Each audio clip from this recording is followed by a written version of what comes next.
My name is Umang Mehta and I am working for Commission of Railway Safety. It's under Ministry of Civil Aviation, and I have an experience of 13 years mixed with some 2 years with the IT companies and then the pure central government.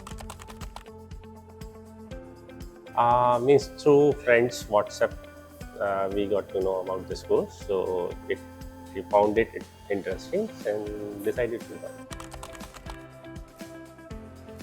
Means people here with the mixed profile, means some of even don't know even didn't know the coding part also.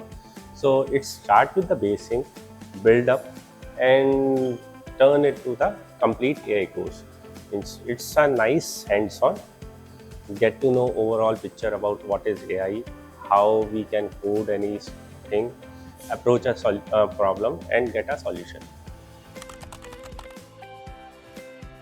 Yeah, means faculties are good. Means Professor Madhu means very good in his domain, and the faculties from the domain specific, from the railways domain, they are expert in their work. So means it's a AI bootcamp. So only the subject was machine learning and AI. Yeah, because I am from the railway domain, so it's beneficial for everyone means who is interested in AI part. Then this is a hands-on practice, means you can understand what is a AI, and if you want to pursue further, then it will help.